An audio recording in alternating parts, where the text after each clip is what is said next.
Today is part 2 of the Spectre-built GR86 testing. Today we are at Willow Springs Speedway instead of Apple Valley Speedway.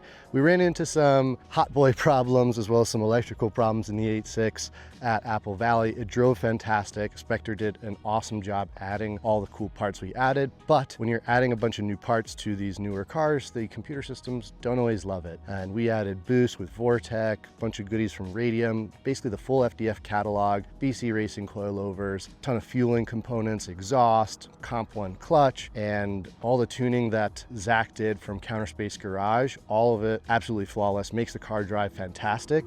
But living at 8,000 RPM does put some heat into the system. I was not running the color fittings oil cooler after we added the Vortec unit because Vortec didn't feel that it fit well. We found out we needed that, and the car was also running into some limp mode problems. So we added some gold tape onto the supercharger intercooler piping.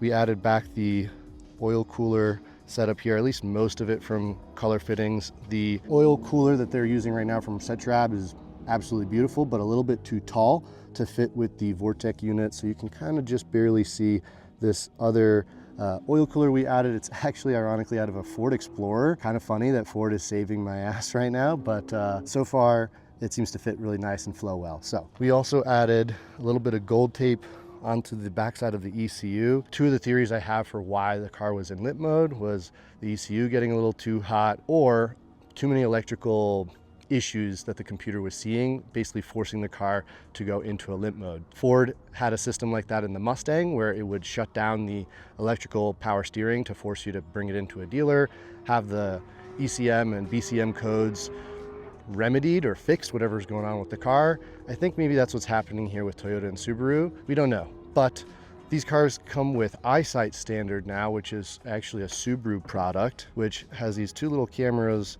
on the windshield that help you brake and avoid a collision and do lane departure. That system was off the fritz after something that we did, and luckily for me, Vlad at Mad Science Garage was able to squeeze this car into the schedule, and he had a buddy with a pretty cool scanner that was able to reset and recalibrate the system. It did take a few attempts, but it did stick, and there are no check engine lights or warning lights on the dash anymore. And we just went out for the first test trip and it works. I didn't take it for a ton of laps out here. It is also balcony, so there's better airflow than at Apple Valley Speedway. But so far, so good. I'm stoked. Let's go get some laps.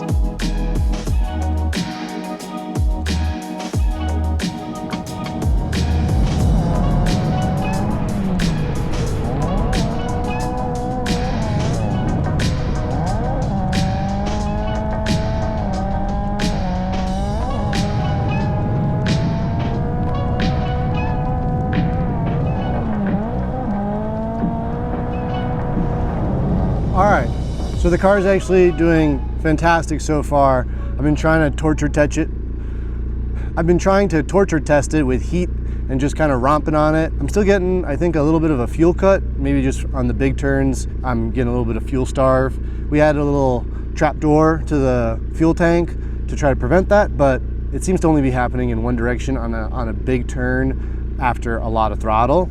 But no limp mode, no lights on the dash, car fucks. So I'm gonna cool off the tires a little bit so we can stretch the life of the tire while hopefully keeping some heat in the engine bay, because that's the point of today, is to torture test the car, make sure it will work all through DriftWeek.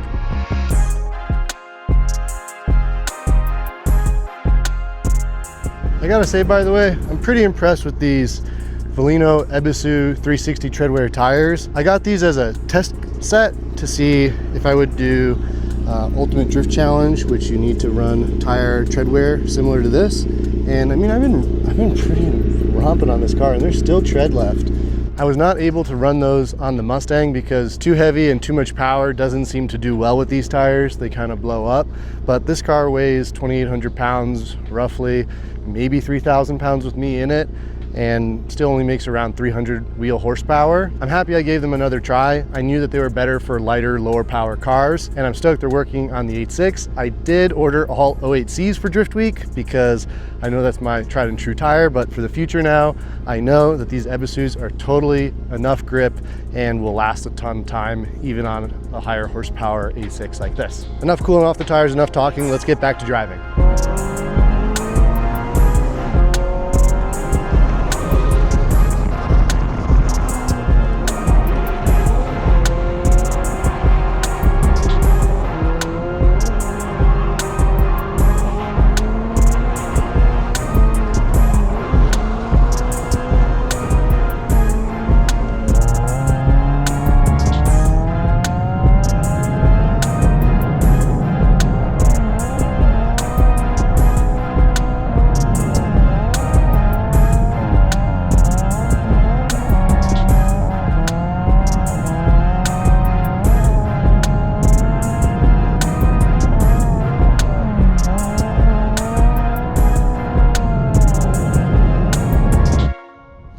All right, the car is driving again. As you can see, the hood is up, so obviously not ideal, but I've realized that the car just doesn't want to be at redline for a prolonged period of time, and then it won't limp out. So I noticed it while I was doing tight donuts, living at redline, didn't like that. So just stopped doing that and living at the next gear higher, using third instead of second, etc.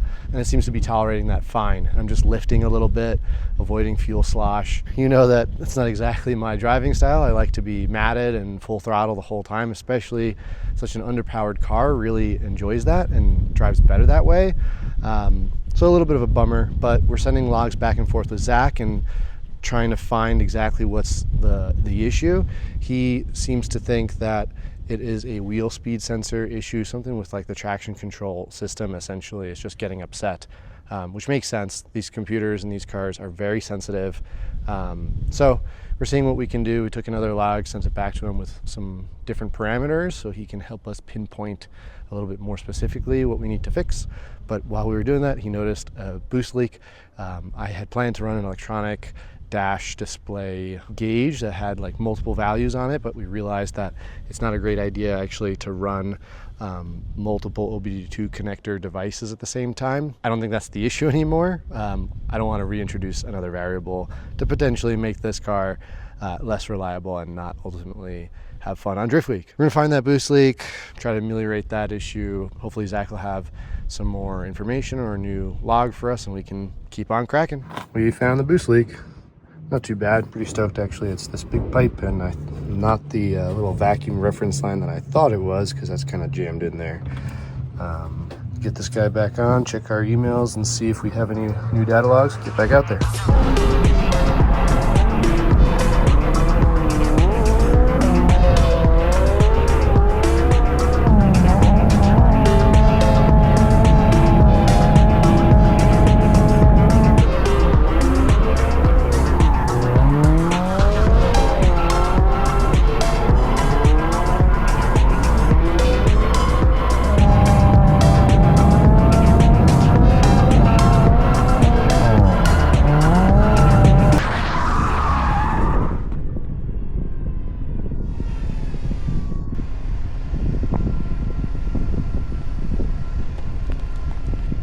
All right, I think that's a good day of testing in my Spectre-built Vortex Superchargers FDF Race Shop GR86 that I'll be taking on DriftWeek. Looks like it made it out in enough of one piece that we will make it onto DriftWeek. It is still trying to self-clearance the inner wheel liner, but still hasn't gotten to our lip from Street Hunter, so still looking pretty fresh. We did have issues intermittently throughout the day going in and out of limp mode, but I think I narrowed it down to at least what causes it is basically just living on rev limiter, which is a shame because I kind of like doing that, especially coming from the Mustang. It's a really throttle happy chassis, and this thing being so light and kind of underpowered really needs the throttle. But if that's what I got to do, we should be able to get through DriftWeek. We sent a bunch of logs back to Counterspace Garage and Zach, so hopefully they'll be able to sort that out or give us better advice on what to do moving forward, because obviously I'd like to get back onto redline, but pretty stoked that the car works. It was getting a little grim there for a minute, Thanks for sticking it through the episode. I hope you guys enjoyed watching. I did realize about an hour after driving in the middle of the day that I actually was only making like 2 pounds of boost because we had a pretty big boost leak that you've probably already seen. So feel pretty good about myself driving with probably 250, maybe 200 horsepower to the wheels when it was making that little boost, because it's tuned for making 8 pounds of boost up top, or 7.8 pounds of boost. So obviously the map wasn't running 100% right while we were in those laps, but it felt cool, and it was nice to get a little bit more power at the end of the day and really see what the chassis could do. Hopefully by the time you're seeing this, we're out on DriftWeek and you guys are seeing the stories and following along. I'll be dropping 3 more YouTube videos as well as a ton of content to show off all the cool products that went into this car and all the good vibes on DriftWeek. Catch you there.